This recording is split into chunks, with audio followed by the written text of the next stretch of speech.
August 3ನೇ ತಾರೀಕಿಗೆ ರಾಜ್ಯಕ್ಕೆ ತಮಿಳುನಾಡು ಸಿಎಂ ವಿಜಯ್ ಎಂಟ್ರಿ ಕೊಡ್ತಾರೆ. ಬೆಂಗಳೂರಿನ ವಿಧಾನಸೌಧದಲ್ಲಿ ಸಿಎಂ ಡಿಕೆ ಶಿವಕುಮಾರ್ ಜೊತೆ ಸಭೆ ನಡೆಸುತ್ತಾರೆ. ಬಹಳ ಕುತೂಹಲ ಮೂಡ್ತಾ ಇದೆ.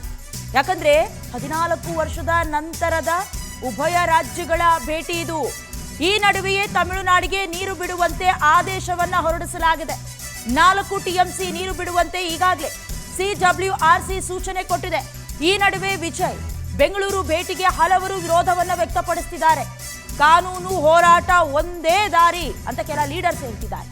ತಮಿಳುನಾಡಿನ ವಿರುದ್ಧ ಹೋರಾಟಕ್ಕೆ ಕರವೇ ಕೂಡ ತೀರ್ಮಾನವನ್ನ ಕೈಗೊಂಡಿದೆ. ವಿಜಯ್ ಆಗಮನ ಹಿನ್ನೆಲೆಯಲ್ಲಿ ವಿಧಾನಸೌಧದಲ್ಲೂ ತಯಾರಿ ಆಗ್ತಾ ಇದೆ. ಡಿಕೆಶಿ ಹಾಗೆ ವಿಜಯ್ ನಡುವೆ ಚರ್ಚೆ ಸಕ್ಸಸ್ ಆಗತ್ತಾ ಅಂತ. ಯಾಕಂದ್ರೆ ನವೆಂಬರ್ 29, 2012 ದಿವಂಗತ ಜಯಲಲಿತಾ ಆಗಿನ ಸಿಎಂ ಹಾಗೆ ಕರ್ನಾಟಕದ ಸಿಎಂ ಜಗದೀಶ್ ಶೆಟ್ಟರ್ ಇದೇ ವಿಚಾರವಾಗಿ ಕಾವೇರಿ ವಿವಾದಕ್ಕೆ ಸಂಬಂಧಪಟ್ಟ ಹಾಗೆ ನೀರನ್ನ ಬಿಡೋದಕ್ಕೆ ಸಾಧ್ಯ ಇಲ್ಲ, ನಮ್ಮಲ್ಲೇ ಮಳೆ ಕೊರತೆ ಇದೆ ಅಂತ 14 ವರ್ಷಗಳ ಹಿಂದೆ ಚರ್ಚೆ ಮಾಡಿದ್ರು.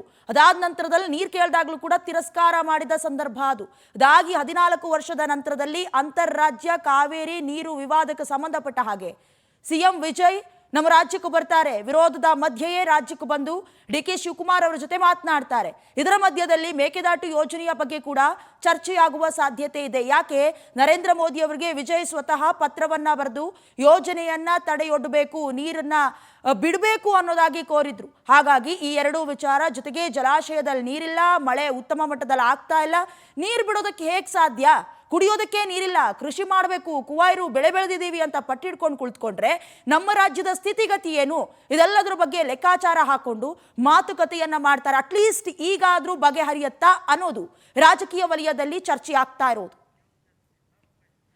ಇನ್ನು ಇದೇ ವಿಚಾರಕ್ಕೆ ಸಂಬಂಧಪಟ್ಟ ಹಾಗೆ ಹೆಚ್ಚಿನ ಡೀಟೇಲ್ಸ್ ಅನ್ನ ನ್ಯೂಸ್ ಡೆಸ್ಕ್ ನಿಂದ ಕೊಡ್ತಾರೆ ನಮ್ಮ ಪ್ರತಿನಿಧಿ ರೂಪೇಶ್. ಈಗಾಗಲೇ 14 ವರ್ಷದ ನಂತರದಲ್ಲಿ ಮುಖಾಮುಖಿ ಆಗ್ತಿದ್ದಾರೆ ಉಭಯ ರಾಜ್ಯದ ಸಿಎಂಗಳು. ವರ್ಕೌಟ್ ಆಗತ್ತಾ ಅಥವಾ ನಮ್ಮ ರಾಜ್ಯದಲ್ಲಿ ಯಾವ್ಯಾವ ವಿಚಾರವನ್ನ ಮುಂದಿಟ್ಕೊಂಡು ಚರ್ಚೆಯನ್ನ ಮಾಡಬಹುದು ರೂಪೇಶ್?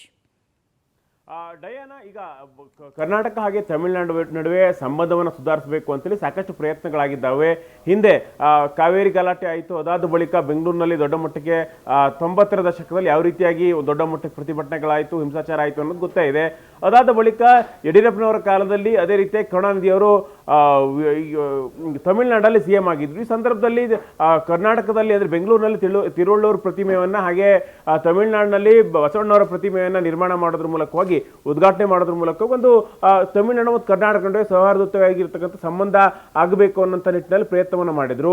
ಇದೀಗ ಅದರ ಮುಂದುವರೆದ ಭಾಗವಾಗಿ ಮೇಕೆದಾಟು ಹಾಗೆ ಬೇರೆ ಬೇರೆ ವಿಚಾರ, ಯಾಕಂದ್ರೆ ಕಾವೇರಿ ನದಿ ಇದೆ, ಮೇಕೆದಾಟು ಇದೆ, ಬೇರೆ ಬೇರೆ ವಿಚಾರವಾಗಿ ಚರ್ಚೆ ಮಾಡಲಿಕ್ಕೋಸ್ಕರವಾಗಿ ವಿಜಯ್ ಅವರೇ ಸಿಎಂ ಡಿಕೆ ಶಿವಕುಮಾರ್ ಅವರ ಸಮಯವನ್ನು ಕೇಳಿದ್ದಾರೆ.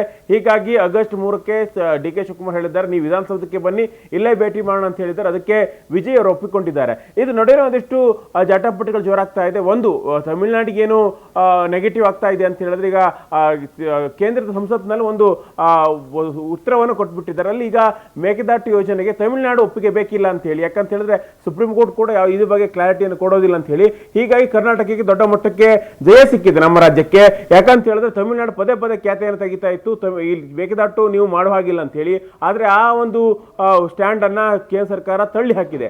ಅದೇ ರೀತಿಯಾಗಿ ಮತ್ತೆ ಪುನಃ ಕಾವೇರಿ ನೀರನ್ನ ಈಗ ಒಟ್ಟು 4 ಟಿಎಂಸಿ ನೀರನ್ನ 15 ದಿನಗಳಲ್ಲಿ ಬಿಡಬೇಕು ಅಂತೇಳಿ ಸೂಚನೆಗಳನ್ನು ಕೊಟ್ಟಿರೋದ್ರಿಂದ ಕರ್ನಾಟಕ ಕೂಡ ನೀರಿಲ್ಲ ಜಲಾಶಯದಲ್ಲಿ, ಇದಕ್ಕೋಸ್ಕರವೇ ಕಷ್ಟ ಆಗಬಹುದು ಅನ್ನುವಂಥ ಲೆಕ್ಕಾಚಾರ. ಹೀಗಾಗಿ ಮೇಲ್ಮನವಿಯನ್ನ ಹಾಕ್ಲಿಕ್ಕೆ ಹೊರಟಿದೆ. ಇದು ನಡೆಯೂ ಕೂಡ ವಿಜಯ್ ಅವರು ರಾಜ್ಯಕ್ಕೆ ಬರ್ತಾ ಇದ್ದಾರೆ. ಇದಕ್ಕೆ ಒಂದಿಷ್ಟು ಕನ್ನಡ ಪರ ಸಂಘಟನೆಗಳು ಅಥವಾ ರಾಜಕೀಯ ನಾಯಕರುಗಳು ವಿರೋಧ ತೋರ್ತಾ ಇದ್ದಾರೆ. ಯಾಕಂತ ಹೇಳಿದ್ರೆ ತಮಿಳುನಾಡು ಕಾನೂನು ಹೋರಾಟವನ್ನು ಒಂದ್ ಕಡೆ ಮಾಡ್ತಾ ಇದೆ, ಇತ್ತ ಕಡೆ ಮಾತುಕತೆ ಮಾಡುವಂತ ಒಂದು ಉತ್ಸಾಹವನ್ನು ತೋರ್ತಾ ಇದೆ. ಇದ್ಯಾವುದು ಡಬಲ್ ಸ್ಟ್ಯಾಂಡರ್ಡ್ ಅಲ್ವಾ ಅನ್ನೋ ಪ್ರಶ್ನೆಯನ್ನು ಮಾಡ್ತಾ ಇದ್ದಾರೆ. ಅದೇ ರೀತಿಯಾಗಿ ಮೇಕೆದಾಟು ಯೋಜನೆಗೆ ಮೊದಲು ಅಡ್ಡಗಾಲ ಹಾಕುವುದನ್ನ ನಿಲ್ಲಿಸಲಿ, ಯಾಕಂದ್ರೆ ವಿಜಯ್ ಅವರೇ ಪತ್ರವನ್ನ ಮೋದಿ ಅವರು ಬರೆದು ನೀವು ಈ ರೀತಿಯಾಗಿರ್ತಕ್ಕಂಥ ಸ್ಟ್ಯಾಂಡ್ ಅನ್ನು ತೆಗೆದುಕೊಳ್ಬಾರ್ದು, ಆ ಉತ್ತರವನ್ನ ಹಿಂಪಡಿಬೇಕು ಅಂತೇಳಿ ಒಂದು ಪತ್ರವನ್ನು ಬರೆದಿದ್ದಾರೆ.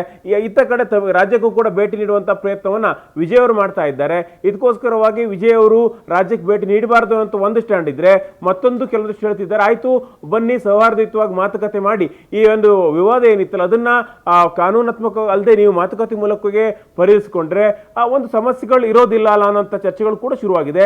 ಒಟ್ಟಾರಾಗಿ ಕರವೇ ಸೇರಿದಂತೆ ಹಲವಾರು ಸಂಘಟನೆಗಳು ಇವತ್ತು ಬೆಂಗಳೂರಿನಲ್ಲಿ ಪ್ರತಿಭಟನೆ ಮಾಡಲಿಕ್ಕೆ ಹೊರಟಿದ್ದಾವೆ. ಅದೇ ರೀತಿಯಾಗಿ ರಾಜಕೀಯ ನಾಯಕ ಕೆಲವಷ್ಟು ಜನ ವಿಜಯ್ ಅವರು ವೆಲ್ಕಮ್ ಮಾಡ್ತಾ ಇದ್ದಾರೆ, ಒಂದಿಷ್ಟು ಜನ ವಿಜಯ್ ಅವರು ಭೇಟಿ ಮಾಡ್ತಾ ಇದ್ದಾರೆ. ಅತ್ತ ಕಡೆ ಕಣ್ಣು ಮುಚ್ಚಿ ಕಾವೇರಿ ನೀರನ್ನ ತಮಿಳುನಾಡಿಗೆ ಬಿಟ್ಟು ಇಲ್ಲಿ ಮಾತುಕತೆ ನಡೆಸುವಂತ ಒಂದು ಪ್ರಯತ್ನವನ್ನು ಮಾಡ್ತಾ ಇದೆ. ಈ ರೀತಿಯಾಗಿ ಮಾಡಬಾರದು ಅನ್ನೋಂಥ ಸ್ಟ್ಯಾಂಡ್ ಅನ್ನ ಬಿಜೆಪಿ ನಾಯಕರುಗಳು ತೆಗೆದುಕೊಳ್ತಾ ಇದ್ದಾರೆ. ಡಯನಾ, ಥ್ಯಾಂಕ್ ಯು ರೂಪೇಶ್ ನಿಮ್ಮೆಲ್ಲ ಡೀಟೇಲ್ಸ್ಗಾಗಿ.